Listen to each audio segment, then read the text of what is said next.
Hello everyone, and welcome to this Python Scripting for Dynamo course.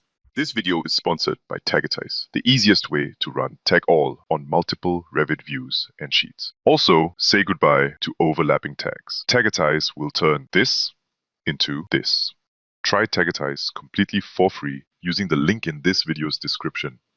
Really glad to have you on board, because with Python in Dynamo, we can do amazing things in Revit. Our course here will go from the essentials to the advanced. So when we are starting out, we're talking about Python, how to understand and use the language. If you are completely new to Python, those earlier sessions will get you up to speed very quickly. Because instead of teaching you all about Python, every nuts and bolts, I will only cover the essential topics that you will need to use Python effectively in Dynamo.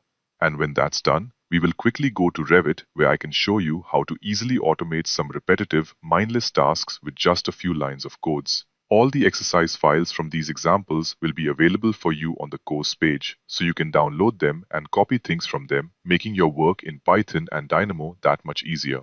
In the next lesson, we'll look at why Python has become such a powerful skill for advanced Dynamo and Revit users. To see the next lesson of this course, remember to subscribe and click the bell icon to be notified when I publish it next week. For now, have a good day, and I'll see you in the next video.